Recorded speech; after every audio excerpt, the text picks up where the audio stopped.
বিসমিল্লাহ আলহামদুলিল্লাহ ওয়াসসালাতু ওয়াসসালামু আলা রাসূলিল্লাহ। আমি যে এলাকাটায় থাকি ঢাকা শহরে, আপনারা জানেন ঢাকা শহরের বেশিরভাগ এলাকায় ঘিঞ্জি। এরকম একটা ঘিঞ্জি এলাকাতেই আমি থাকি। এখানে রাস্তাঘাটে আমি আল্লাহ সুবহানাহু ওয়া তাআলার নাশুকরি করছি না, আলহামদুলিল্লাহ। আল্লাহ সুবহানাহু ওয়া তাআলা আমাদের সবাইকে যে নিয়ামত দিয়েছেন, বাসা দিয়েছেন, খাদ্য দিয়েছেন, নিরাপত্তা দিয়েছেন, ফ্যামিলি দিয়েছেন, সারা জীবনের শুকরিয়া আদায় করে শেষ করতে পারবো না। পৃথিবীর জীবনের অবস্থাটা বোঝানোর জন্য কথাটা বলছি যে এরকম একটা ঘিঞ্জি জায়গা যেখানে রাস্তাঘাটে চলাফেরা করতে গেলেও খুব সাবধানে চলাফেরা করতে হয়। রিক্সা, মোটরসাইকেল, গাড়ি, এগুলোর ভিড় এত বেশি থাকে যে কেউ ব্যথা পেতে পারে খুব সহজেই সাবধান না থাকলে। বাসার আশেপাশে জায়গাগুলোকে আমরা নোংরা করে রাখি। এরকম একটা জায়গাতে এমন মানুষ আছে যে এরকম একটা জায়গায় একটা অ্যাপার্টমেন্টের মালিক হওয়ার জন্য সে হয়তো সারাটা জীবন আল্লাহর অবাধ্যতার মধ্যে কাটায়। সে ঘুষ নেয়, সে সুদ নেয়, সে দুর্নীতি করে।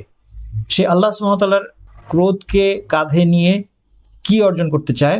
সে জীবনের শেষ বয়সে এসে এরকম একটা ঘিঞ্জি জায়গায় একটা অ্যাপার্টমেন্টের মালিক হবে, এতটুকুই তার স্বপ্ন। আল্লাহ সুবহানাহু ওয়া তাআলা আমাদেরকে একটা জান্নাতের স্বপ্ন দেখিয়েছেন। আল্লাহ তাআলা এর পরিধি বর্ণনা করতে গিয়ে বলছেন আরদুহাস সামাওয়াতু ওয়াল আরদ, শুধু এর প্রস্থটা বলেছেন।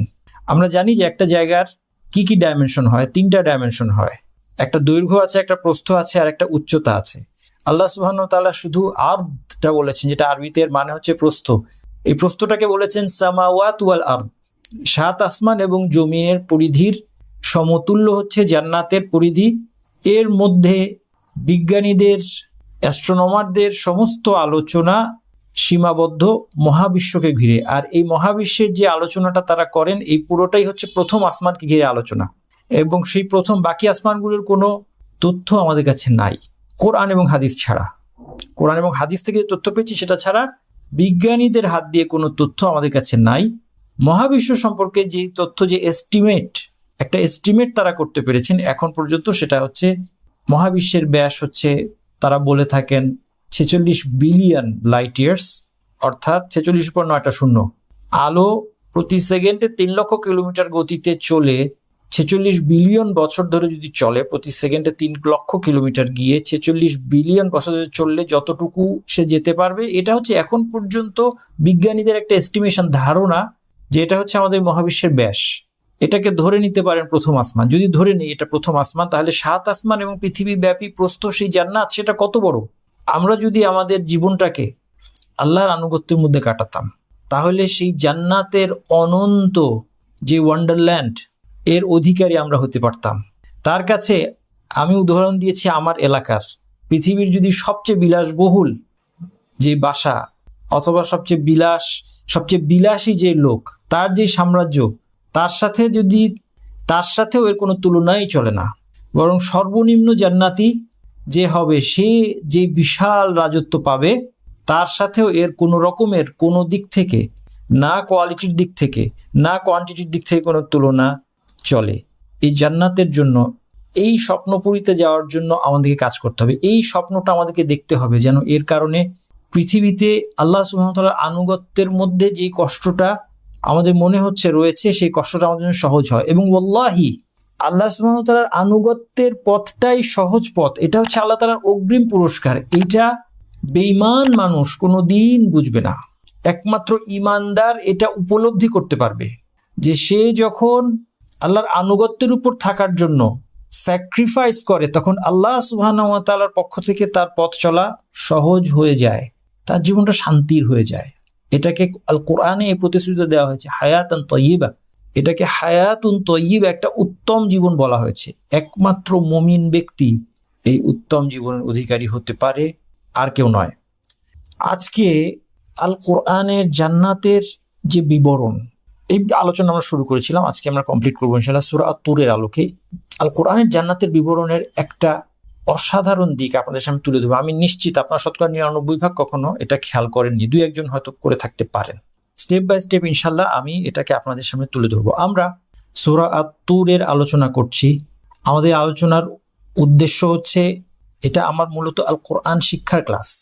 আমাদের কোরআন শিক্ষা যেন শুধু কোরআনের তিলাওয়াত তাজবিদের মধ্যে সীমাবদ্ধ না থাকে, এবং আমরা কোরআনের অর্থটা বুঝতে পারি এবং কোরআনের যে আসল উদ্দেশ্য, একে বাস্তবায়ন করে, এই কাজটা করতে পারি। এই জন্য আমি মনে করি আমার এবং আমার কাছে যারা কোরআন শিখছেন, তেলাওয়াত শিখছেন, তাজউদ শিখছেন, আপনাদের সবার জন্য আমি চাই যে আমরা যেন কোরআনকে জানি, কোরআনের অর্থ জানি, আল্লাহ আমাকে কি মেসেজ দিচ্ছেন উপলব্ধি করি। এই মেসেজটা যেন আমি তাজউইদের মধ্য দিয়ে, তিলাওয়াতের মধ্যে আমরা সবাই আমাদের ছাত্রদের মাধ্যমে পুরো সমাজে ছড়িয়ে দিতে পারি। সেটাই হচ্ছে কোরআন শিক্ষকের আসল কাজ। আপনারা অনেকে অনেকে বলছেন যে এখন তাজউদ শেখাটা কম হচ্ছে। না, তাজউদ শেখা কম হচ্ছে এটা ভুল কথা। এটা কিন্তু মূলত আমাদের ক্লাসের টিচার ট্রেনিং ক্লাস, এখানে অনেক টিচারদের থাকার কথা। টিচারদের মধ্যে কেউ কেউ বলছেন যে আমরা এখন বেশি শিখতে পারছি না, ভুল কথা। সাধারণ মানুষ টিচার হয়ে যাচ্ছে এখানে তাজউদের ক্লাসে যারা আসে। আমার কোনো ক্রেডিট না, আলহামদুলিল্লাহ। তাজউদ তিলাওয়াতের ব্যাপারে সেটা সচেতনতা এখন সমাজের মধ্যে ছড়িয়ে পড়েছে। এই ফিল্ডে যারা কাজ করেছেন বাংলাদেশ এবং বিশ্বে, তাদের হাত দিয়ে আল্লাহ সুবহানাহু ওয়া তাআলা এই বিষয়ে সচেতনতা তৈরি করে দিয়েছেন। এখন সাধারণ মানুষ তিলাওয়াত শুনে আমার মনে হয় যেটা মনে হয় সব টিচার, কিন্তু আসলে তারা টিচার না। তাজউদ আমরা শিখছি না, তাজউদ শিক্ষা এগোচ্ছি না, এটা ভুল কথা। কারো যদি না এগোয় আমার ক্লাস থেকে তাজউদ শিক্ষা, তাহলে বুঝতে হবে যে আমার নিজেকে দোষ দিতে হবে। হ্যাঁ, আমারও কিছু দুর্বলতা আছে হয়তোবা, কিন্তু এই যে একসাথে দুটাকে মার্জ করা, এটা অত্যন্ত উপকারী। আমরা যেমন হরফটাকে একদম স্কেল দিয়ে মেপে মেপে ঠিক করছি, তেলাওয়াতের সময় করার চেষ্টা করছি, এর চেয়েও বেশি গুরুত্ব আমাদের দেওয়া দরকার কোরআনের উপলব্ধিটাকে ঠিক করার জন্য, কোরআনের আলোকে আমাদের বিশ্বাসকে বিশুদ্ধ করা এবং আমাদের কর্মকে বিশুদ্ধ করার ব্যাপারে। আশা করি আপনারা মুখস্থ করছেন এবং তাহাজ্জুদে নিয়মিত পড়ছেন আর রিভিশন করছেন। তো শিক্ষা যেমন জাতির মেরুদণ্ড, সেভাবে রিভিশন হচ্ছে হিফজের মেরুদণ্ড। রিভিশন ছাড়া আপনার হিফজ মুখ থুবড়ে পড়বে, আপনি যত ভালো প্রোগ্রামই থাকেন না কেন। আমরা যখন হিফজ করতে পারি না, আমরা বিভিন্ন প্রোগ্রামের দোষ দিই। প্রোগ্রামের দোষ না, দোষ হচ্ছে আমি রিভিশন গুরুত্ব বুঝতে পারিনি। রাসূলুল্লাহ সাল্লাল্লাহু আলাইহি ওয়াসাল্লাম বলেছেন, ইন্নামা মাসালু সাহিবিল কুরআনি কামাসাল ইবিলিল মুআল্লাকাতি ইন আহাদা আলাইহা আমসাকাহা ওয়া ইন আতলাকাহা যাহাবাত। উট বাঁধার পর আপনি একবার মুখস্থ করলেন, এটা হচ্ছে উট বাঁধার সাথে তুলনা করেছেন। উট বাঁধার পর উটকে রেখে দিলে হয় না, বাঁধন ঢিলা হবেই। যে কোনো কিছু আপনি বেঁধে রাখেন আর চেক করতে হয়। অপরাধীকে যখন বেঁধে রাখে তারপর গিয়ে আবার চেক করে যে ঠিক মতো বাঁধা আছে কিনা। উটকে বাঁধার পরে এটাকে খেয়াল রাখতে হয়, যদি খেয়াল রাখে সে রাখতে পারবে, নয়তো সেটা পালিয়ে যাবে। উট নবী সাল্লাল্লাহু আলাইহি ওয়াসাল্লাম বলে দিচ্ছেন কোরআন এভাবে অন্তর থেকে পালিয়ে যাবে। কিভাবে এটা মনে রাখতে হবে? অন্য বর্ণনার মধ্যে এসেছে, ইযা কামা সাহিবুল কুরআন ফাকরাহু বিল-লাইলি ওয়ান-নাহার, দিন রাত পড়তে হবে যাকারাহু, তাহলে সে মনে রাখতে পারবে। আর নয়তো ইযা লাম ইয়াকুম বিহি নাসিয়াহু, নয়তো সে ভুলে যাবে। আচ্ছা, এবার আসেন আমার আলোচনা চলে, জান্নাতের আলোচনা শুরু করছিলাম। আজকে একটু ভিন্নভাবে আমি জান্নাতের আলোচনাটাকে ইনশাআল্লাহ আপনার সাথে তুলে বিশ্লেষণ করব। প্রথমে খেয়াল করেন, আমরা প্রথম 2-3টা আয়াত পড়েছি, সূরা আত-তুর নিয়ে আমরা আলোচনা করেছি। সূরা আত-তুরে জান্নাতের যে বিবরণ, প্রথম কোন জিনিসটা, জান্নাতের কোন দিকটা, জান্নাত একটা সাংঘাতিক জায়গা, জান্নাত একটা অসাধারণ জায়গা। আমরা যদি আল কোরআনের আয়াতগুলো খেয়াল করে পড়তাম, হাদিসগুলো পড়তাম জান্নাত সম্পর্কে, আমরা জান্নাতে যাওয়ার জন্য পাগল হয়ে যেতাম। আমরা যদি জাহান্নামের বিবরণগুলো পড়তাম মন দিয়ে খেয়াল করে কোরআন এবং হাদিসে, অনর্থক বিষয় আমাদের সময় নষ্ট না করে, জীবনের মূল্যবান সময়, আফসোস, কত গল্পের বই পড়ে নষ্ট করেছি, আমি করেছি, আপনি করেছেন, আমরা সবাই এই আফসোস আমাদের।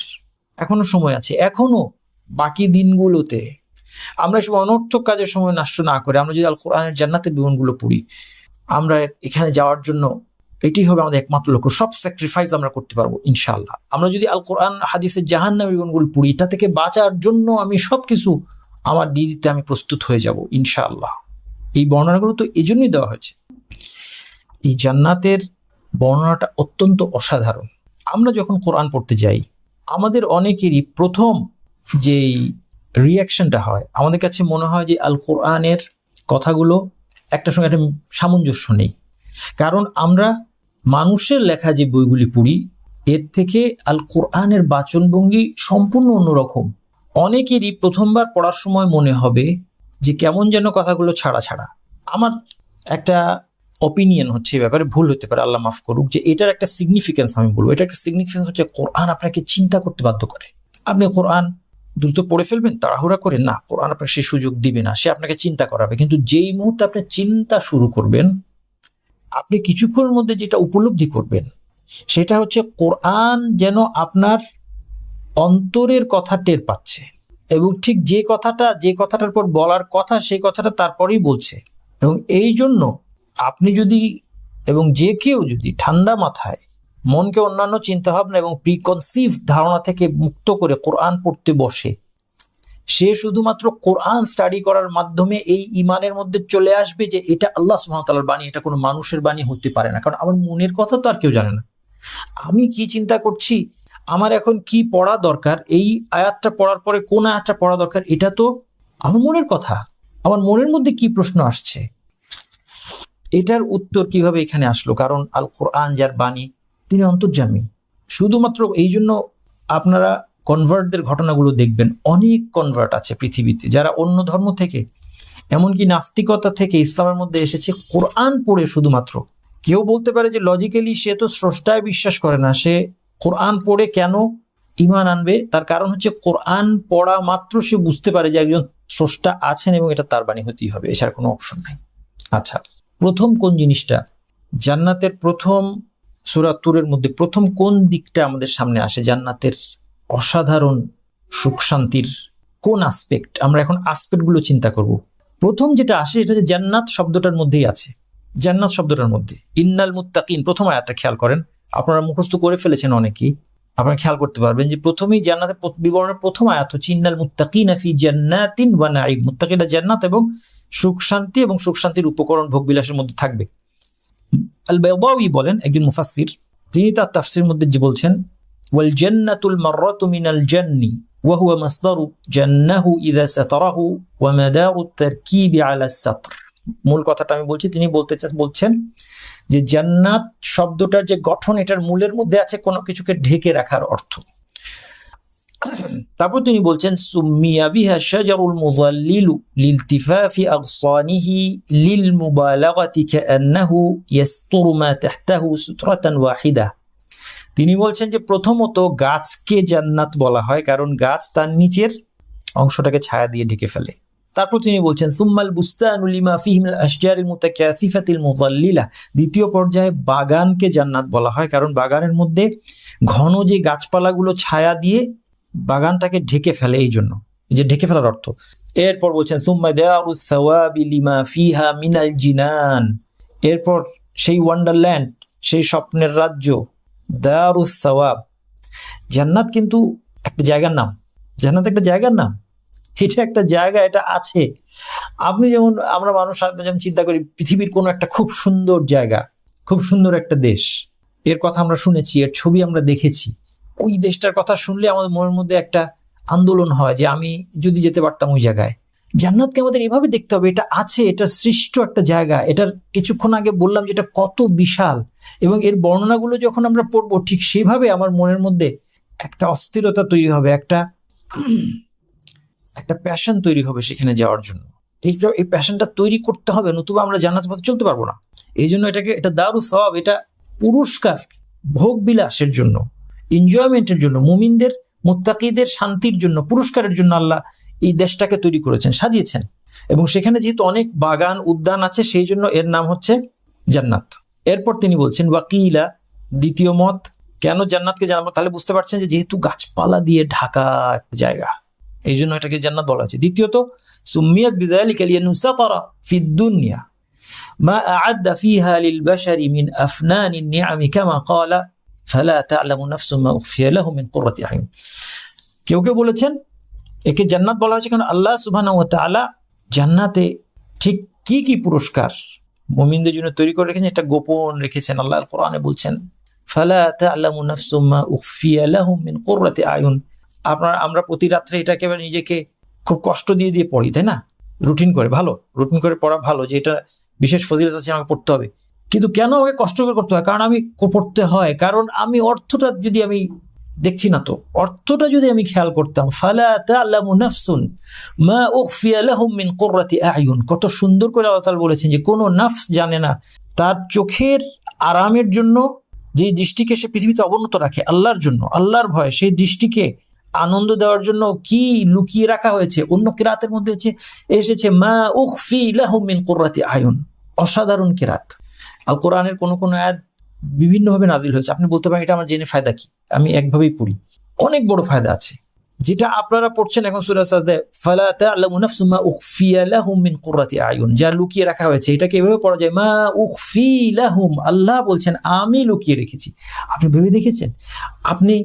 আমার কোনো বন্ধু যদি আমাকে বলে, দরিদ্র কোনো বন্ধু যদি আমাকে বলে যে তোর জন্য খুব সাংঘাতিক একটা উপহার আমি লুকিয়ে রেখেছি, তখন আমি ভাববো যে আচ্ছা, দরিদ্র মানুষ কি আর লুকাতে পারবে আমার জন্য, সে খুব একটা গিফট দিবে, সে আমাকে সাংঘাতিক কিছু সারপ্রাইজ দিবে, কি আর দিবে। তারপরে আমি ভদ্রতার খাতিরে তাকে বলবো, দেখার পর এটা হয়তো আমার মনে হবে যে এই জিনিস বুঝেছিলাম, তুমি তো দরিদ্র মানুষ, আর কি দিবে আমাকে, কিন্তু তারপরেও আমরা গ্র্যাটিটিউড প্রকাশ করি। আল্লাহ সুবহানাহু ওয়া তাআলা যখন বলছেন মা উখফি, আমি লুকিয়ে রেখেছি, আল্লাহ বলছেন, এটার এফেক্টটা মনের উপর ডিফারেন্ট। এই জন্য সাধারণ মানুষ এগুলো জানলে ক্ষতি নাই, ইমান শুধু বাড়বে, এগুলো জানা ভালো। জ্ঞান, কোরআনের জ্ঞানের সবগুলো শাখাই অপূর্ব, অসাধারণ। আপনি যখন জানলেন যে এই আয়াতটা এভাবেও পড়া যায়, আপনাকে শিখতে হবে আগে পড়া, আমি বলছি না আপনারা পড়েন, কিন্তু আপনি যখন এই অর্থটা মাথায় রাখবেন যে আল্লাহ তাআলা একই আয়াত আল্লাহ তাআলা দুইভাবে নাযিল করেছেন, দুইটি আল্লাহর বাণী, দুইটা আল্লাহর কালাম, কোনো কনফিউশনের সুযোগ নেই, দুইটাই রাসূলুল্লাহ সাল্লাল্লাহু আলাইহি ওয়াসাল্লাম থেকে পাওয়া, দুইটাই মুতাওয়াতির, বহু সনদে বর্ণিত, সবগুলো হয়তো সাধারণ মানুষ জানে না, আলেমদের কাছে এটা ওয়েল নোন। তাফসীর কিতাব খুললে আপনি পাবেন, কিরাআত তাজউইদের এক্সপার্টদের কাছে গেলে আপনি জানতে পারবেন। আল্লাহু আকবার। ইবনু আশুর বলছেন, তাহলে প্রথম যে জিনিসটা আসলো কি, জান্নাত মানে কি, গাছ দিয়ে ঢাকা। ইবনু আশুর আরেকজন মুফাসসির, অনেকটা সাম্প্রতিক সময় তাহরির ওয়াত তানওয়ির কিতাবের মধ্যে তিনি বলছেন, ওয়াযালিকা মিন ওয়াসাইলি তানাউমি ওয়া তারাফফু ইনদাল বাশারি কাতিবাতান, ইনদাল বাশারি কাতিবাতান, সমস্ত মানুষ, পৃথিবীর সমস্ত মানুষের কাছে বিলাসিতা এবং রিক্রিয়েশনের মাধ্যম হচ্ছে গাছপালা ঘেরা জায়গা। এবার এই জিনিসটা একটু ভেবে দেখি, আমরা যখনই নিজেদেরকে বিশ্রাম দিতে চাই, আমরা রিক্রিয়েশন চাই, আমরা একটা সুন্দর জায়গা চিন্তা করি, এবং সুন্দর জায়গার ডেফিনেশনে প্রথম উপাদান হচ্ছে গাছ। আমরা তো ঢাকা শহরে ছোট ছোট বাসার থেকে, আমরা এখানে গাছ লাগাতে পারি না। পৃথিবীর যত বিলাসী মানুষ, রাজরা, তাদের ধনী মানুষ, তাদের বাসায় কি থাকে? গাছপালা, যত সুন্দর জায়গা গাছপালা। এবং আপনি যখন কোথাও বেড়াতে যান, সেখানে দুইটা জিনিস আপনার লাগে, একটা হচ্ছে গাছ, একটা হচ্ছে পানি।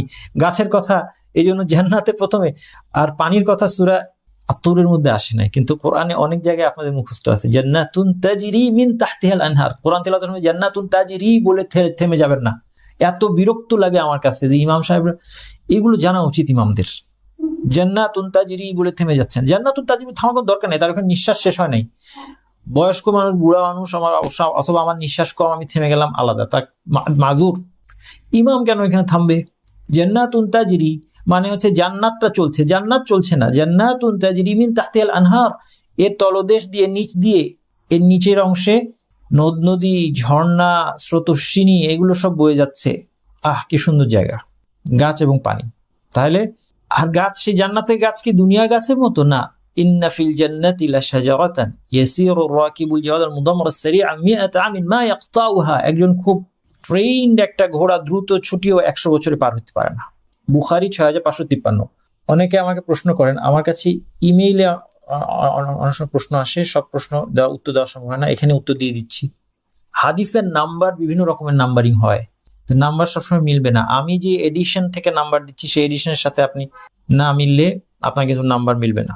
তো সেখানে হাদিসের, এই জন্য আপনারা যারা নম্বর মেলানোর চেষ্টা করছেন, যে অনুবাদ আপনার হাতে আছে সেটার সাথে, সেটা সবসময় মিলবে এমন কোনো কথা নেই। তাহলে সুন্দর জায়গা পেলাম। দেখেন প্রথম আসপেক্ট, ইন্নাল মুত্তাকিনা ফি জান্নাতিন, এরপর আল্লাহ তাআলা বলছেন ওয়া নাঈম, জান্নাতে থাকার পাশাপাশি সে সেখানে সুখ শান্তির মধ্যে, আনন্দ উপভোগের মধ্যে আছে। আর রাজি বলছেন তার তাফসিরের মধ্যে একটা সুন্দর কথা বলেছেন, তিনি বলছেন যে জান্নাতে থাকলেই, বাগানে থাকলেই সবাই উপভোগ করে না। বাগানে তো মালিও থাকে, কেয়ারটেকারও থাকে, বাগানের গার্ডও থাকে, সে সেখানে কাজ করে, সে সেখানে কর্মক্লান্ত অবস্থা থেকে সে কিছু এনজয় করে। সবচেয়ে সুন্দর বাগানে বসে হয়তো সে কিছু এনজয় করছে না। কিন্তু মুত্তাকিদের জান্নাতের অবস্থানটা হবে শুধুই আনন্দের জন্য, সুখ শান্তির জন্য। এইবার সুন্দর জায়গায় যাওয়ার পর আপনার কি চাই বলেন? চিন্তা করেন, সুন্দর জায়গায় যাওয়ার পর আপনার কি লাগবে? সুন্দর জায়গায় যাওয়ার পর আপনার লাগবে রিসেপশন। আপনি খুব সুন্দর জায়গায় বাড়িতে গেছেন, দামি হোটেলে আপনি রুম বুকিং দেওয়ার পর আপনাকে রিসেপশন ভালো ব্যবহার করলো না, আপনার মনটাই খারাপ হয়ে যাবে। ফাকিহিনা বিমা আতাহুম রাব্বুহুম, পরের আয়াত, তাদের রব তাদেরকে যা দিয়েছেন তা নিয়ে হ্যাপি এবং এক্সাইটেড। আমি বলেছিলাম ফাকি শব্দের দুইটা অর্থ, অত্যন্ত আনন্দিত এবং এক্সাইটেড। ওয়া ওয়াকাহুম রাব্বুহুম আযাবাল জাহিম, এবং তাদের এক্সাইটমেন্টকে মাল্টিপ্লাই করছে যে আল্লাহ তাআলা জাহান্নাম থেকে তাকে বাঁচিয়ে দিয়েছেন।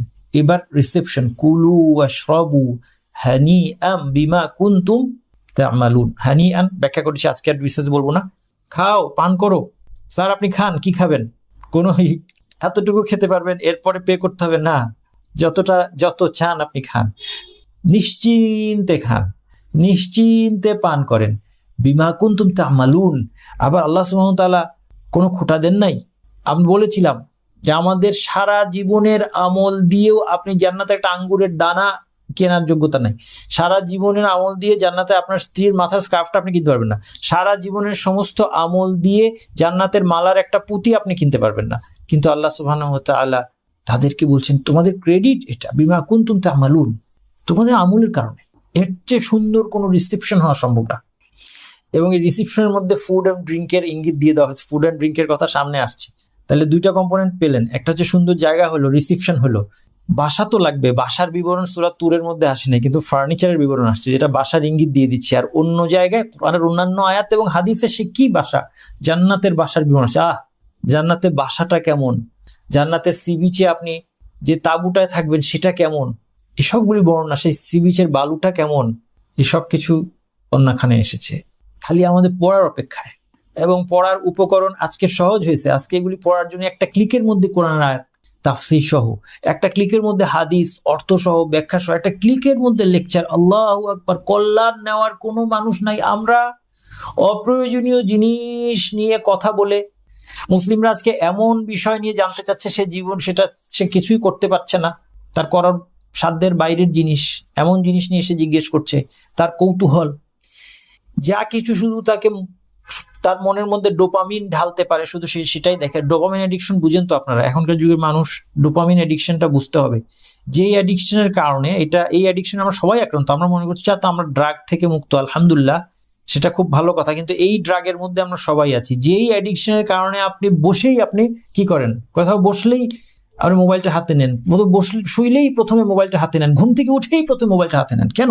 Dopamine addiction. এবং এই অ্যাডিকশন আমাদেরকে ধ্বংসের দিকে নিয়ে যাচ্ছে। শুধুমাত্র আমি বারবার ইউটিউবের কথা বলে আমি বলেছি যে আমার পরিধি খুব ছোট। আমি আপনার মতো ফেসবুক, টুইটার এগুলো ব্যবহার করি, ইউটিউব ব্যবহার করতে হয়। ইউটিউবের মধ্যে আমি আমার কথা বলছি, আমি সাধারণত আরবিতে দিন শিক্ষা করি। আমার দিন শিক্ষার যে উপকরণ আছে, আমার কোনো এক্সকিউজ নাই এই কথা বলার যে আমি ওখানে যেতে পারিনি, মক্কা যেতে পারলাম না, মদিনা যেতে পারলাম না, আলেমদের সাথে দেখা করতে পারলাম না, কোনো এক্সকিউজ নাই। সবকিছু রেডি হাতের কাছে তুলে দেওয়া, খালি প্লে দেন আর শুনতে থাকেন আর শিখতে থাকেন। কিন্তু এবং ইনশাল্লাহ আমার একটা ইচ্ছা আপনাদের জন্য এগুলো অ্যাভেলেবল করা আরবি থেকে বাংলায় আপনারা এগুলো পাচ্ছেন না, বাংলায় এইভাবে সিস্টেমেটিক ভাবে পাচ্ছেন না, যেটা আরবিতে এত সিস্টেমেটিক ভাবে। কি চান আপনি আমাকে খালি বলেন, কোন বিষয়ে আপনি জ্ঞান অর্জন করতে চান? আর এই ইলমের কাছে আসাটাই আজকে আমাদের সমাধান। কারণ যতক্ষণ আপনি না জানেন, ততক্ষণ আপনি জানেন না যে আপনি কি জানেন না। বুঝতে পারছেন? ততক্ষণ আপনার জানা নেই আপনি কি জানেন না, আপনার কি ভুল হয়ে যাচ্ছে আপনি জানছেন না, আমি জানছি না। ফার্নিচারের কথা বলা হচ্ছে, মুত্তাকিইন, পরের আয়াতটা কি? মুত্তাকিইন আলা সুরুরিম মাসফুফা, তারা উঁচু উঁচু বিছানা, সোফা। মুফাসসিররা বলেছেন এর মধ্যে বালিশ আছে, এখানে অন্য আয়াতে বলা আছে, এখানে বলা হয় না, এটা আন্ডারস্টুড। সোফার মধ্যে বালিশে হেলান দিয়ে এবং এগুলো সাজানো আছে। ওয়াজাওয়াজনাহুম বিহুরিন, তাহলে সুন্দর বাসা, সুন্দর ফার্নিচার সব পেলেন। এবার কি লাগবে? সঙ্গী লাগবে। জাওয়াজনাহুম বিহুরিন আইন, তাদেরকে ফর্সা, আয়তলোচনা, সুন্দর চোখের, সুদর্শন নারীদের সাথে আমি বিয়ে দিব। তাহলে এই কথার মাধ্যমে সঙ্গীর দিকে ইঙ্গিত দিয়ে দেওয়া হলো, জান্নাতে কেউ সঙ্গী ছাড়া থাকবে না। কারণ মানুষের মধ্যে যে বৈবাহিক চাহিদা, এটা আল্লাহর সৃষ্টি, এটা আল্লাহর নিয়ামত। মূর্খরা এটাকে একটা নোংরা বিষয় হিসেবে মনে করে, অথচ তারা গিয়ে নোংরামিটা আরো বেশি করে করে। এটার মধ্যে নোংরার কোনো ব্যাপার নাই, এটা আল্লাহর দেওয়া নিয়ামত। এটা তখনই নোংরা হবে যখন আল্লাহর আদেশ লঙ্ঘন করে কেউ এই নিয়ামতটাকে ভোগ করতে চাইবে পৃথিবীতে, তখন সেটা নোংরা হয়ে যাবে। বিষয়টা নোংরা না, এটা আল্লাহ তাআলার নিয়ামত। এই জন্য নবী সাল্লাল্লাহু আলাইহি ওয়াসাল্লাম যখন দেখলেন যে একদল লোক, তারা ভাবলো যে আমরা নবী তো অনেক উঁচু মর্যাদা, তার গুনাহ ইতিমধ্যে ক্ষমা করে দিয়েছেন আল্লাহ, তার জন্য জান্নাত গ্যারান্টিড, আমাদের গ্যারান্টি নাই, আমাদেরকে নবীর চেয়েও বেশি কাজ করতে হবে, আমরা বিয়ে শাদী করব না, আমরা রোজাই রাখবো সারা জীবন, সারা রাত নামাজই পড়বো, আমাদের ঘুমেরও দরকার নাই, বিয়ে শাদীর দরকার নাই। তখন নবী সাল্লাল্লাহু আলাইহি ওয়াসাল্লাম বললেন যে না, এটা আমার সুন্নাত নয়। তিনি বললেন যে ইন্নী উসাল্লি ওয়া আনাম, আমি নামাজ পড়ি আবার ঘুমাই, আসুম ওয়া উফতির, রোজা রাখি এবং রোজা ভাঙি, ওয়া আতাজাওয়াজুন নিসা, আমি নারীদেরকে বিয়ে করি। ইন্নী লা আখশাকুম লিল্লাহি ওয়া আতকাকুম লাহু, আতকাকুম লিল্লাহি ওয়া আখশাকুম লাহু, আমি তোমাদের মধ্যে আল্লাহকে সবচেয়ে বেশি ভয় করি, আমি বিয়ে করিও না, আমার ভয় কমে গেছে না, আমি বেশি ভয় করি আল্লাহকে। তারপরে আমি ঘর সংসার করি। নবী সাল্লাল্লাহু আলাইহি ওয়াসাল্লাম একজন সাংসারিক মানুষ ছিলেন, তিনি একজন রাষ্ট্রনেতা ছিলেন। তিনি একজন রাষ্ট্রনেতা, একদিকে তিনি রাষ্ট্রনেতা, আরেকদিকে তিনি একজন সাংসারিক মানুষ, কমপ্লিট মানুষ, কমপ্লিট মানুষ। তার সালাদটা আমাদের জন্য মডেল, তার স্ত্রীর সাথে ব্যবহারটা আমার জন্য মডেল। আমি মাঝে মধ্যে আমার গিন্নিকে বলি যে আমি অবাক হয়ে যাই ওই হাদিসটা পড়লে, যেখানে নবী সাল্লাল্লাহু আলাইহি ওয়াসাল্লাম একটা মালা হারিয়ে ফেলেছেন আয়েশা রাদিয়াল্লাহু আনহা, এই জন্য পুরা জৈশকে, পুরা বাহিনীকে এমন জায়গায় থামিয়ে রেখেছেন যেখানে কোনো পানি নাই। সুবহানাল্লাহ, এটা কিভাবে সম্ভব? এটা কোনো লজিকে ধরে না। আমরা তো আমাদের গিন্নিদের সাথে অনেক কর্কশ আচরণ করি। নবী মুহাম্মদ সাল্লাল্লাহু আলাইহি ওয়াসাল্লামের এই আখলাক আমি কোনোদিন, আমার পক্ষে সম্ভব না নিজের মধ্যে আনা। আপনারা চেষ্টা করেন, আপনারা চেষ্টা করেন, আমি আপনাকে উৎসাহ দিই। আপনি চিন্তা করতে পারেন একটা মিলিটারি লিডার, তিনি যখন যুদ্ধের মাঠে, তিনি মিলিটারি লিডার, পুরো বাহিনীকে এক জায়গায় থামিয়ে, সেখানে পানি নাই, মানুষ অজু করতে পারতেছে না, নামাজ পড়তে হবে। আপনি কি ভাবছেন এই বিষয়টাকে? কেন? কারণ আয়েশা তার মালা খুঁজে পাচ্ছে না। সুবহানাল্লাহ, তিনি কেমন স্বামী তাহলে চিন্তা করে দেখেন। এরপর তায়াম্মুমের আয়াত নাজিল হলো, আল্লাহ এটাকে অ্যাপ্রুভ করেছেন। আল্লাহ এটাকে দোষ দেন নাই নবীকে যে তুমি তোমার বউয়ের জন্য তুমি যুদ্ধ বাদ দিয়ে এখানে বসে থাকলা, অথবা এটা যুদ্ধ থেকে ফেরার পথে হতে পারে, আমার সঠিক খেয়াল নাই, কিন্তু মোট কথা নামাজ পড়তে হবে, পানি নাই, তুমি এই জায়গায় তুমি বাহিনী বসে থাকলা তোমার বউয়ের জন্য। আল্লাহ এটা বলেন নাই। আল্লাহ তায়াম্মুমের আয়াত নাজিল করে সহজ করে দিয়েছেন, ঠিক আছে, ফাতায়াম্মামু সাইদান তাইয়িবান ফালাম তাজিদু মাআন ফাতায়াম্মামু সাইদান তাইয়িবান, পানি যদি না পাও তায়াম্মুম করো, তায়াম্মুম করে তুমি তোমার নামাজের কাজ সবকিছু করতে পারবে। সুবহানাল্লাহিল আযীম। সঙ্গী লাগবে। পেলেন, কি কি পেলেন এটা খেয়াল করতে হবে। প্রাকৃতিক সৌন্দর্য পেলেন, সেখানে আপনি সুন্দর হোটেল হলো, ফার্নিচার হলো, রিসেপশন হলো, সঙ্গী সঙ্গিনী হলো। এরপর বলেন কি চান, নিজের কথা চিন্তা কর, তাহলে বুঝতে পারবেন যে এরপরেই আমাদের মনে হবে যে আমার বাচ্চাটা যদি এই জায়গায় না থাকে, আমরা অনেক সুন্দর জায়গায় গেলেও যেখানে আমরা খুব এনজয় করছি, যদি আমার বাচ্চা আমার সাথে না থাকে, মুহূর্তের মধ্যে আমার চিন্তা আসে যে আমার বাচ্চাটা এখানে থাকলে, অথবা আমার মা বাবা এখানে যদি থাকতো, আমার আত্মীয় স্বজনগুলি, আমার বন্ধু বান্ধবগুলি যদি এই জায়গায় তাদেরকে নিয়ে আসতে পারতাম। অথবা স্বামী একলা গেলে স্ত্রীর কথা চিন্তা করে, স্ত্রী একলা করে স্বামী, এবং সবচেয়ে বেশি মানুষ প্রথমে যেটা চিন্তা করে সেটা নিজের বাচ্চার কথা চিন্তা করে। এর জন্য আল্লাহ দেখেন এর পরের আয়াতে আল্লাহ বলছেন, এই বাচ্চার কথা বলছেন, বাচ্চাটা কই যাবে, আমার বাচ্চাগুলি কি হবে? আমি এত কিছু এখন এনজয় করতেছি, প্রাকৃতিক সৌন্দর্য, হোটেল, সুন্দর জায়গা, স্বামী স্ত্রী সঙ্গী সঙ্গিনী সব পেলে, আমার বাচ্চারা কি হবে? ওয়াল্লাযীনা আমানু ওয়াত্তাবাআতহুম যুররিয়াতুহুম বিঈমানিন, যারা ঈমান এনেছে এবং তাদের সন্তান সন্ততি তাদের অনুগামী হয়েছে ঈমানের সাথে। ঈমান শর্ত, আল্লাহ মাফ করুক, কারো সন্তান যদি জাহান্নামে চলে যায়, জাহান্নাম থেকে আল্লাহ তাকে বের করে আনবেন না যদি সে চির জাহান্নামী হয়। কিন্তু যদি তার মধ্যে ঈমান থাকে, কিন্তু মা বাবার স্ট্যাটাসে আসতে পারে নাই, কারণ জান্নাতের মধ্যে অনেক স্তর। দূর থেকে মানুষ দেখবে, ওই যে দেখো, ওই দেখছো ওই যে অমুকের বাসা, যেমন দূরে তারা দেখে মানুষ এভাবে দেখবে জান্নাতের মধ্যে, হাদিসের মধ্যে আসছে যে ওই যে দেখো এটা অমুকের বাসা। কিন্তু তখন এটা হিংসা নিয়ে বলবে না, কারো কোনো অপূর্ণতা থাকবে না। যদিও ওই উপরের বাসাটায় যে আছে তার ভোগবিলাস, আনন্দ, এবং কত দূরে বুঝতে পারছেন, তারা যেভাবে দেখে মানুষ দূরের দিগন্তে, সেভাবে অনেক দূরে যেটা ওনার বাসা। অন্তরের মধ্যে কোনো অপূর্ণতার অনুভূতি থাকবে না, সেটা কোনো অপূর্ণতা, এটাও সে মজা হবে যে বাহ, পৃথিবীতে কি হয়, পৃথিবীতে বলে যাও তোমরাই তো ভালোবাসায় থাকবা, তোমরাই তো ভালো গাড়িতে চড়বা, আমার ঈর্ষা হয়, আমার খারাপ লাগে। জান্নাতে খারাপ লাগবে না, ওইটাও একটা আনন্দ হবে, কিন্তু নিঃসন্দেহে ওই বাসায় যে থাকছে তার আনন্দ অনেক বেশি। এখন মা বাবা চিন্তা করবে যে আমার সন্তান আমার স্তরে উঠে আসতে পারে না, অনেক দূরে। আল্লাহ বলছেন আলহাকনা বিহিম যুররিয়াতাহুম, এই মা বাবাগুলোর আনন্দ যেন কমপ্লিট হয়। কমপ্লিট তো এমনিতেই, তার উপরেও পৃথিবীতে মানুষের যে কমপ্লিশনের সেন্স সে অনুযায়ী, নতুবা জান্নাতে ওই আনন্দের মধ্যে আপনার সন্তান না থাকলে আপনার কোনো দুঃখ হবে এমন কোনো কথা না। কিন্তু পৃথিবীর কমপ্লিশনের যে সেন্স, সেই সেন্স অনুযায়ী যদি আমি বলি যে এখন আমার বাচ্চাগুলি আমার কাছে থাকলে তো আমার আনন্দটা আরো বেশি হবে।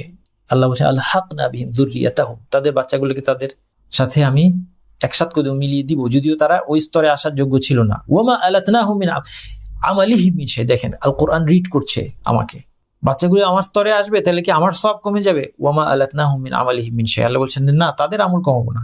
এরপর মনের মধ্যে প্রশ্ন আসছে যে তাহলে কি সওয়াবের মধ্যে যদি এরকম হয়, গুনার মধ্যে এরকম হবে? মা বাবার গুনাহটাও বাচ্চার কাছে যাবে, বাচ্চার গুনাহটাও মা বাবার কাছে আসবে। কুল্লুমরিইন বিমা কাসাবা রাহিন, পরের অংশ আয়াতের, কুল্লুমরিইন প্রত্যেক ব্যক্তি, বিমা কাসাবা সে যা উপার্জন করেছে, কাসাবা যে মন্দ খারাপ কাজ করেছে সেটার জন্য রাহিন দায়বদ্ধ থাকবে। তার মানে পাপের ক্ষেত্রে এই হিসাবটা হবে না। এটা হচ্ছে ফদলের ক্ষেত্রে, সবসময় মনে রাখবেন। গুনাহের ক্ষেত্রে আল্লাহ সুবহানাহু ওয়া তাআলার নীতি হচ্ছে আদল। গুনাহের ক্ষেত্রে যতটুকু গুনাহ যার, যে কাজের জন্য যাই সে কাজের শাস্তি হবে। ওয়ালা তাজিরু ওয়াজিরাতুন উযরা উখরা, অন্যের বোঝা কেউ বইবে না। গুনাহের ক্ষেত্রে আদল। পুরস্কার দেওয়ার ক্ষেত্রে আদল না, পুরস্কার দেওয়ার ক্ষেত্রে আল্লাহর নীতি হচ্ছে ফদল। দুইটা আরবি শব্দ, আদল আর ফদল, বদ দিয়ে, আদল দাল দিয়ে তাজউইদ। ফদলু শব্দ পড়তে গিয়ে আপনারা অনেকে ফদলু ফাকে মোটা করে, ফা মোটা করবেন না, ফা পাতলা বদ ভারী। যালিকা ফাদলুল্লাহি, ফা বদ ভারী, যালিকা ফাদলুল্লাহি ইউতিহি মান ইয়াশা। দেওয়ার ক্ষেত্রে আল্লাহ হচ্ছে ফদল। ঠিক আছে, সন্তানরা জান্নাতে গিয়েছে, মা বাবার মতো পায় নাই, দাও, তাকে বাড়িয়ে দাও যেন তারা একসাথে থেকে আনন্দ করতে পারে। তাহলে এই আয়াত থেকে বোঝা যাচ্ছে যে একজন মানুষ আরেকজন মানুষের আমলের দ্বারা আখিরাতে উপকৃত হতে পারে। সন্তান সন্ততি মা বাবার আমলের কারণে উপকৃত হবে। অন্য হাদিসের মধ্যে আমরা উল্টাটার প্রমাণও পাই। এখন উল্টাটা আল্লাহ তাআলা, রাসূল সাল্লাল্লাহু আলাইহি ওয়াসাল্লাম বলছেন, ইন্নাল্লাহা আযজা ওয়া জাল্লা লা ইয়ারফাউ দারাজাতিল আবদি সালিহ ফিল জান্নাতি ফায়াকুলু ইয়া রাব্বি আন্না লি হাদিহি ফায়াকুলু ইস্তিগফারি ওয়ালাদিকা লাক।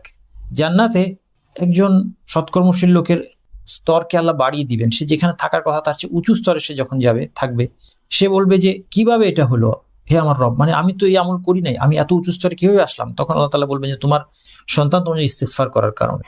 তাহলে সন্তান ইস্তিগফারের কারণে আমাদের শিখাইতে হবে আমাদের বাচ্চাদেরকে, তোমরা আমার জন্য ইস্তিগফার করবে। এটা আল্লাহর শিক্ষা, কোরআন হাদিসের শিক্ষা যদি আমরা বাচ্চাদেরকে না দিই, একমাত্র কোরআন হাদিসের শিক্ষা বাচ্চাদেরকে না দেওয়ার কারণে আমরাই সবচেয়ে আগে সাফার করি।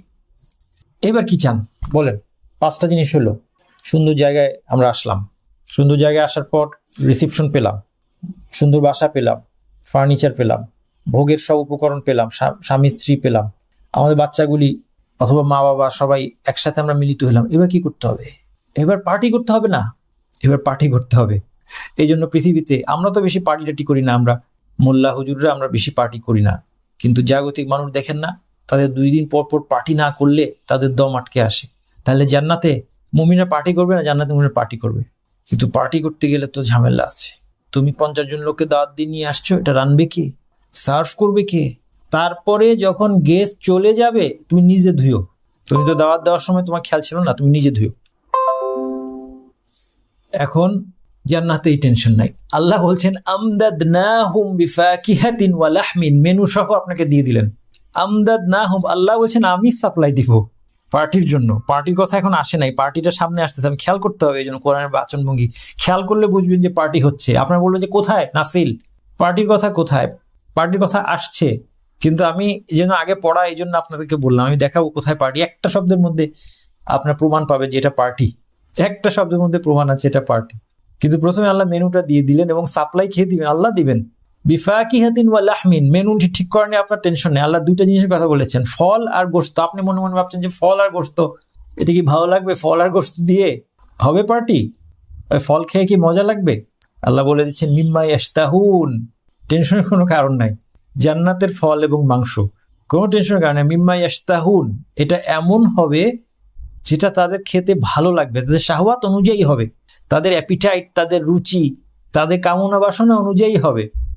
কুল্লামা রুজিকু মিনহা, সূরা বাকারার মধ্যে আল্লাহ বলেছেন কুল্লামা রুজিকু মিনহা মিন সামারাতির রিজকান ক্বালু, যখনই কোনো ফল দেওয়া হবে বলবে হাযাল্লাযী রুজিকনা মিন ক্বাবল, এটা তো আগেই খেয়েছি। মানে হাযাল্লাযী রুজিকনা মিন ক্বাবল একটা তাফসীর হচ্ছে যে পৃথিবীতে ঠিক এই নামে তো ছিল, আরে পৃথিবীর আঙ্গুরটাই তো এখানে আছে, পৃথিবীর ডালিমটাই তো এখানে দেখা যাচ্ছে, পৃথিবীর আপেলটাই তো এখানে দেখা যাচ্ছে। আরেকটা অর্থ, এর আরেকটা অর্থ হচ্ছে যে পরপর যখন 2টা ফল আনা হবে, একটা আপেল, পরের আপেলটা দেখার পরও মনে হবে যে এই আপেলটাই তো আমি একটু আগে খেয়েছি, কিন্তু না, যখন সে খাবে তখন দেখবে যে এটা টেস্ট অনেক ডিফারেন্ট, এটা স্বাদ ডিফারেন্ট। প্রত্যেকটা পৃথিবীতে সবচেয়ে উন্নত জাতের ধরা যাক আঙ্গুর খাচ্ছেন, 2টা আঙ্গুরের টেস্ট একই হবে, কিন্তু জান্নাতে এক হবে না। এইবার ফুড, এবার ড্রিঙ্ক লাগবে। পার্টিতে কি হয়, একটু পর পর ট্রেতে করে করে, এগুলো আমরা জানি আর কি, এই ধরনের পার্টি তো আমরা করি না, কিন্তু একটু পর পর ট্রেতে করে করে আসে ওয়াইন, আসে ওয়াইন ছাড়া পার্টি হবে না, জান্নাতে পার্টিও হবে না। পৃথিবীতে মুমিনের পার্টিতে ওয়াইন হারাম, হারাম। এই হারাম থেকে আল্লাহর ভয় যারা বেঁচে থেকেছে তাদের জান্নাতের পার্টিতে ড্রিঙ্ক আসবে। ইয়াতানাজাউনা ফিহা কাসান, তারা কি করবে? কাস, কাস এমন একটা শব্দ যেটা দিয়ে কয়েকটা জিনিস বোঝায়। 1 নম্বর, এটা এমন একটা গ্লাস যেটার মধ্যে হাতল নাই, এটার উপরটা অনেক ছড়ানো, এটা শুধুমাত্র, এটা 1 নম্বর। 2 নম্বর, এটা শুধুমাত্র মদ খাওয়ার জন্য ব্যবহার হয়। মদ খাওয়ার জন্য আর কাস বা কাস বলে না। 3 নম্বর, এটার মধ্যে মদ ভর্তি আছে, মদ খালি মদ না থাকলে এটা কাস বলে না। তাইলে এই জন্য মদপূর্ণ যে পাত্র, মদের পাত্র, সেটা তাদেরকে সার্ভ করা হবে আল্লাহ বলেন নাই। আল্লাহ বলছেন ইয়াতানাজাউন। ইয়াতানাজাউন শব্দের মধ্যে পার্টির দলিল আছে। তানাজু মানে হচ্ছে একজন আরেকজনের কাছ থেকে নিচ্ছে। পার্টির আরেকটা দলিল আছে, আমি সামনে দিচ্ছি। একজন আরেকজনের কাছ থেকে নিচ্ছে, খাদেমরা সার্ভ করছে, আবার স্বামী স্ত্রী একজন আরেকজনের কাছ থেকে নিচ্ছে, হয়তো বন্ধু বান্ধব তারা একজন আরেকজনের কাছ থেকে নিচ্ছে। পৃথিবীতে যে দেখেন না কি বলে ওরা, একটা সাথে একটা লাগায় তারপরে যিনি কি বলে, এই পার্টি হচ্ছে। এবং কোনো তুলনা হয় না পৃথিবীর পার্টির সাথে সেখানে, অবশ্যই আমি পৃথিবীর সাথে তুলনা করতে যাচ্ছি না, কিন্তু দেখেন যা কিছু আসপেক্ট গুলো দেখেন, মানুষের মনের মধ্যে সুখের যে কনসেপ্ট, এর প্রত্যেকটা আসপেক্ট আল্লাহ পূরণ করে দিচ্ছেন। ইয়াতানাজাউনা ফিহা কাসান। এইবার মদের কথা আসলে যে কোনো ভদ্র মানুষ একটু পিছিয়ে যাবে। আপনি এখানে চিন্তা করে দেখেন যে আলহামদুলিল্লাহ ভদ্র মানুষরা, আমরা আল্লাহ হারাম করেছে কিন্তু আমরা ওয়াইনের কাছে যাই না, কিন্তু অনেক মানুষ দেখবেন সে হয়তো ধর্ম পালন করে না, কিন্তু সে যদি একটা সভ্য মানুষ হয়, সে ওয়াইন পছন্দ করে না, কারণ এটা উম্মুল খাবাইস, সব ধরনের খারাপ জিনিস এটার মধ্যে, সব ধরনের খারাপ জিনিস, নোংরামি। একটা মানুষ মদ খেয়ে পশু হয়ে যায়, একটা মানুষ মদ খাওয়ার পর বলে ইয়াযু বিল্লাহ, নিজের সন্তানের সাথে জিনা করে। আল্লাহ আমাদেরকে রক্ষা করুন, আমাদের ক্ষমা করুন। আমরা কিভাবে এত নরাধম হয়ে গেলাম যে আমরা এই মদকে নিষিদ্ধ করতে ব্যর্থ হয়ে গেলাম। এটা যে কোনো সভ্য সমাজে এমনিতেই নিষিদ্ধ হওয়া উচিত ছিল, কোনো রকমের শরীয়ত না জানলেও নিষিদ্ধ হওয়ার কথা ছিল। সেই জন্য জান্নাতে মদ্যপান হবে, পার্টিতে সবাই মদ খাবে, লা লাগউন ফিহা ওয়ালা তাসীম। এই জন্য আল্লাহ বলে দিচ্ছেন, এরপরে আমি সূরা তুরের আয়াতগুলো কিন্তু বলছি, লা লাগউন ফিহা ওয়ালা তাসীম, এর মধ্যে কোনো লাগু নাই। লাগু কি?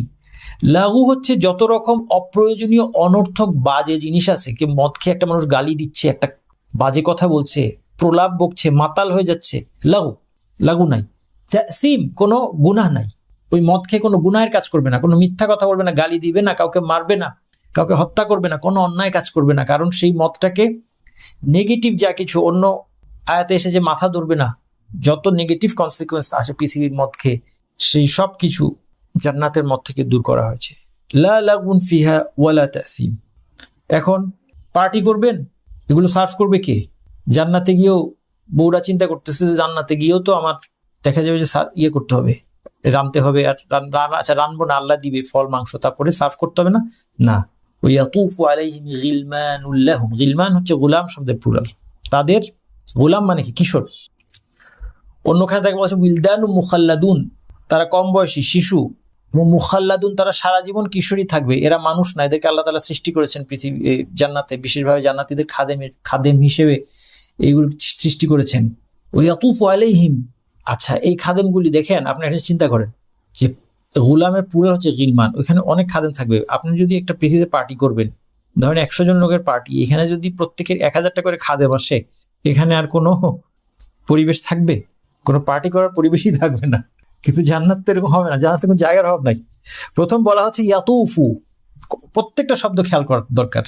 ইয়াতুফু, তাওয়াফ করবে তারা। তাওয়াফ মানে কি? তাওয়াফ মানে আপনারা বুঝেন কাবার চারিদিকে ঘোরা। তাওয়াফ মানে হচ্ছে ঘোরাঘুরি করতে থাকা, ছোটাছুটি, দৌড়াদৌড়ি। মানে খেদমতের জন্য কি কি সার্ভিস লাগবে, কি লাগবে, কোনটা খাবেন, কোনটা এগিয়ে দিব, কোনটা নিয়ে যাব, ইয়াতুফু, তারা সারাক্ষণ ব্যস্ত। 2 নম্বর হচ্ছে ওই যে বললাম যে আমি এত জায়গা কই, আমাদের এই জায়গার মধ্যে 100 জন লোকে সার্ভ করার জন্য হাজার হাজার খাদেম আসলে কেমনে হবে? আল্লাহ তাআলা বলেছেন কাআন্নাহুম লুউম মাকনুন, তাদের উপস্থিতি পুরা মজলিসের বিউটি বাড়িয়ে দিবে, কারণ তারা মুক্তার মতো ঝকঝকে, মুক্তার মতো, কিন্তু যেমন তেমন মুক্তা না। মাকনুন যেটা লুকানো, ঝিনুকের মধ্যে লুকানো, অর্থাৎ এর মধ্যে কোনো হাত লাগে নাই, তারা একদম ঝকঝকে তকতকে। এই মুক্তার শব্দের মধ্যে আরেকটা খুব সুন্দর সেন্স আছে, যখন মুক্তা ছিঁড়ে পড়ে, মুক্তা ছিঁড়ে যদি বিছানার উপর বা ঘাসের উপর পড়ে ছড়িয়ে যায়, এটা খুব সুন্দর একটা দৃশ্য। আপনি কল্পনা করেন উপর থেকে যখন আপনি দেখছেন এরা ছোটাছুটি করতেছে, দৃশ্যটা এরকম অত্যন্ত মনোরম একটা দৃশ্য। তাহলে আমাদের গিন্নিদের আর ওখানে ধোয়াধুয়ির কোনো টেনশন নাই, যে কাজের লোক সাথে আসবে কিনা, পরের দিন কাজের লোক এসে ধুয়ে দিবে কিনা, এই টেনশন নাই। ইয়াতুফু আলাইহিম গিলমানুল লাহুম কাআন্নাহুম লুউম মাকনুন, সার্ভ করতেছে পার্টিতে সব গিলমানরা, কাআন্নাহুম লুউম মাকনুন, এবং তারা এরকম ঝকঝকে তকতকে। তাদেরকে দেখাও একটা আনন্দ, তাদের উপস্থিতিও একটা আনন্দের কারণ। এইবার কি বাকি আছে বলেন? পার্টি কিন্তু শেষ হয় নাই, পার্টির একটা অন্যতম জিনিস বাকি আছে, এটা হচ্ছে আড্ডা। আড্ডা দিবেন না জান্নাতে? ওয়াকবালা বা'দুহুম আলা বা'দিন ইয়াতাসাআলুন। এবার তারা আড্ডা দিচ্ছে। দেখেন, পৃথিবীর পার্টিতে আমরা কিন্তু অনেক সময় হালাল হারাম হলে তো আমরা যাই না, হালাল হলেও আমরা যেতে ভয় পাই। কেন ভয় পাই বলেন তো? পৃথিবীর পার্টিতে অনেকগুলো প্রবলেম আছে। একটা বড় প্রবলেম হচ্ছে স্ট্যাটাস প্রবলেম। মেইন প্রবলেম পৃথিবীর পার্টিতে হচ্ছে স্ট্যাটাস প্রবলেম। পৃথিবীর পার্টিতে যাওয়ার সময় আপনার আমার মধ্যে টেনশন কাজ করে যে হোস্ট আমাকে প্রপারলি মর্যাদা দিবে কিনা। আচ্ছা, হোস্ট না হয় আমাকে খুব ভালোবাসে, কিন্তু আরো গেস্টরা আছে, তারা আমার সাথে ঠিকভাবে কথা বলবে কিনা, আমি তাদের সাথে কি কথা বলবো, কমিউনিকেশন ঠিকভাবে হবে কিনা। কারণ সবার যোগ্যতা এক না। একটা পার্টিতে বিভিন্ন রকমের লোক আসে, গরিব লোক, ধনী লোক আসে, শিক্ষিত লোক আসে, অশিক্ষিত লোক আসে। আরেকজনের সামনে দেখা যাচ্ছে একজন আমার দিকে পাত্তাই দিল না, আমাকে, আমার মনটা খারাপ হয়ে যায়। পার্টির মধ্যে আমার সাথে কথাই বললো না, অথবা আমি একটা কথা বললাম কেউ শুনলই না, সবাই মিলে হা করে আরেকজনের কথা শুনতেছে, তখন আমার মধ্যে কি হয়? খারাপ লাগে। দেখেন, এগুলি আল্লাহ সুবহানাহু ওয়া তাআলা মানুষের সূক্ষ্ম সাইকোলজিক্যাল কোনো একটা দিক জান্নাতের বর্ণনার মধ্যে বাদ দেন নাই। আকবালা বা'দুহুম আলা বা'দিন ইয়াতাসাআলুন। তারা নিজে একে অপরের সাথে আলোচনা করতেছে, প্রশ্ন করতেছে, উত্তর দিচ্ছে, জিজ্ঞাসাবাদ করতেছে। কিন্তু জিজ্ঞাসাবাদের শুরুতে আকবালা শব্দটা ব্যবহার করেছেন। সবাই সবার দিকে ফিরে কথা বলতেছে, সবাই সবাইকে অ্যাটেনশন দিচ্ছে। এটা একমাত্র জান্নাতে সম্ভব। আপনি অ্যাটেনশন পেলেন কিনা এটা নিয়ে টেনশন হচ্ছে না জান্নাতের পার্টিতে। ইয়াতাসাআলুন, তারা একে অপরকে প্রশ্ন করছে। ক্বালু ইন্না কুন্না ক্বাবলু ফি আহলিনা মুশফিকিন। এই আয়াতের তাফসীর করতে আরেকটা ক্লাসের দরকার। ইন্না কুন্না ক্বাবলু ফি আহলিনা মুশফিকিন, তাদের আলাপটা কি নিয়ে? দুনিয়ার জীবন নিয়ে। এখন দুনিয়ার জীবনের প্রত্যেকটা কষ্টের অনুভূতি তাদের কাছে এখন আনন্দের অনুভূতি। আপনি স্মৃতিচারণ, আপনি দেখেন জান্নাতের স্মৃতিচারণটা দেখেন। আপনি পৃথিবীতে তারা কষ্ট করেছিল, তারা বলছে আমরা আমাদের ফ্যামিলিতে ভয়ের মধ্যে থাকতাম। আল্লাহর ভয়, কখন আল্লাহর অবাধ্যতা হয়ে যায়, কখন আল্লাহর শাস্তি আমার উপর নেমে আসে, ভয়ের মধ্যে থাকতাম। পৃথিবীর যেটা ভয়, জান্নাতে এটা আনন্দে পরিণত হয়েছে। এই জন্য তার আড্ডার সময় এটা বলতেছে, নাহলে আড্ডার সময় এই কথাগুলো বলতো না। পুরো পৃথিবীর জীবনের সমস্ত কষ্ট জান্নাতে যাওয়া মাত্র এটাই নিয়ামতে পরিণত হচ্ছে, কারণ এটা এখন তাদের আনন্দদায়ক স্মৃতিচারণের টপিক। খেয়াল আছে যে পৃথিবীতে কিভাবে আমরা একটা ভয়ের মধ্যে থাকতাম? কোথায়? ফি আহলিনা। মুফাসসিররা এখান থেকে অনেকগুলো সাংঘাতিক কথা বলেছেন। একটা বলেছেন তারা কাবলু, একটা লিঙ্গুইস্টিক ব্যাপার, যে মিন কাবলু বলা হয় অথবা কাবলু বলা হয়, আরবিতে একই অর্থ, কিন্তু কাবলু বললে কন্টিনিউটির সেন্স আসে। অর্থাৎ তারা বলতে চাচ্ছে আমরা কন্টিনিউয়াসলি ভয়ের মধ্যে থাকতাম। আজকে আল্লাহকে ভয় করলাম আর কালকে নিয়ে বউ বাচ্চা নিয়ে গিয়ে সিনেমা দেখলাম সিনেপ্লেক্সে, তাইলে হলো না। প্রত্যেকটা দিন আল্লাহকে ভয় করতে হবে। 2 নম্বর, তারা বলছেন আহল, পরিবার হচ্ছে নিরাপত্তার জায়গা। পরিবার হচ্ছে যেখানে আমরা রিল্যাক্স করে, পরিবার ভয়ের জায়গা না। সুতরাং যখন আল্লাহ বলছেন তারা নিজেদের পরিবারের মধ্যে ভয় পেতেন, আমি রেফারেন্সগুলো আপনাদের নোটের মধ্যে দিয়ে দিব ইনশাল্লাহ, কে কার তফসিরে এই কথাগুলো আছে।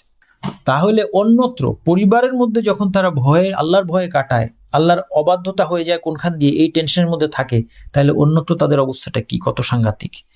এরপরে এর আরেকটা অর্থ ইবনু আশুর উল্লেখ করেছেন, আরেকটা পসিবল অর্থ হচ্ছে ইন্না কুন্না ফি আহলিনা মুশফিকিন। এর আরেকটা পসিবল অর্থ হচ্ছে আমরা আমাদের পরিবারের ব্যাপারে ভয়ে থাকতাম, যে আমার বাচ্চাটার কি হবে, আমার বাচ্চাটা কি জান্নাতি হতে পারবে, আমার বাচ্চাটা কি মানুষ হবে। ফামান্নাল্লাহু আলাইনা, ফলে আল্লাহ আমাদের প্রতি অনুগ্রহ করেছেন। ওয়া ওয়াকানা আযাবাস সামুম, জাহান্নামের গরম বাতাস থেকে আমাদেরকে বাঁচিয়ে দিয়েছেন। মুফাসসিররা বলেছেন পৃথিবীতে মানুষ 3টা জিনিসের মধ্যে শীতলতা চায়। 1 নম্বর হচ্ছে পানি, 2 নম্বর হচ্ছে ছায়া, এবং 3 নম্বর হচ্ছে বাতাস। জাহান্নামে এই 3টা জিনিস শাস্তির উপলক্ষ। ফুটন্ত পানি তাদেরকে পান করানো হবে, সেখানকার বাতাসের হলকাটা আগুনের হলকা, এবং সেখানে যে ধোঁয়াটা, সূরা মুরসালাতের মধ্যে আপনারা এর বর্ণনা পাবেন। ইনতালিকু ইলা মা কুনতুম তুকাযিবুন ইনতালিকু ইলা যিল্লিন যী সালাসি শুআব লা যালিলিন ওয়া লা ইউগনি মিনাল লাহাব। সেখানকার যে এটা ছায়া, মুফাসসির বলছেন এটা ধোঁয়া, এটা কালো ধোঁয়া, এটার মধ্যে কোনো শান্তি নাই, এটাও পানিশমেন্ট। আল্লাহ আমাদেরকে জাহান্নাম থেকে রক্ষা করুন। তাহলে তারা বলবে ইন্না কুন্না ক্বাবলু ফি আহলিনা মুশফিকিন ফামান্নাল্লাহু আলাইনা ওয়া কানা আযাবাস সামুম, আমাদেরকে আল্লাহ তাআলা জাহান্নামের উত্তপ্ত বাতাস থেকে বাঁচিয়ে দিয়েছেন। ইন্না কুন্না মিন ক্বাবলু নাদউ, আমরা এর আগে আল্লাহকে ডাকতাম, পৃথিবীতে আমরা আল্লাহকে ডাকতাম। নাদউ, দোয়া শব্দের অর্থ না বুঝলে আপনার ইসলাম বুঝতে পারবেন না, কোরআন বুঝতে পারবেন, হাদিস বুঝতে পারবেন না। দোয়া শব্দের অর্থ আমার কাছ থেকে লিখে নেন ইনশাআল্লাহ, এবং আপনারা জানেন ইনশাআল্লাহ, আমার থেকে নিতে হবে এমন না। দোয়া মানে শুধু আল্লাহকে কাছে চাওয়া না। কোরআন এবং হাদিসের পরিভাষায় দোয়া হচ্ছে ইবাদা, সব রকমের ইবাদা। দোয়া উল ইবাদা ওয়া দোয়া উল মাসআলা, দোয়া 2 প্রকার, ইবাদতের দোয়া, মাসআলার চাওয়ার দোয়া। আমরা যে ইবাদত করি, নামাজ পড়ি, রোজা রাখি, আত্মীয়তার সম্পর্ক করি, সবগুলি দোয়া। আর আমরা যখন আল্লাহর কাছে বলি আল্লাহ আমাকে জান্নাত দান করে, জাহান্নাম থেকে বাঁচান, আল্লাহ আমাকে সম্পদ দেন, আল্লাহ আমাকে হালাল রুজি দেন, এটাও দোয়া, সবগুলি দোয়া। তাহলে এখানে বলা হচ্ছে ইন্না কুন্না মিন ক্বাবলু নাদউ, মানে এই না যে পৃথিবীতে শুধু আল্লাহর কাছে চাইতাম, এটা না।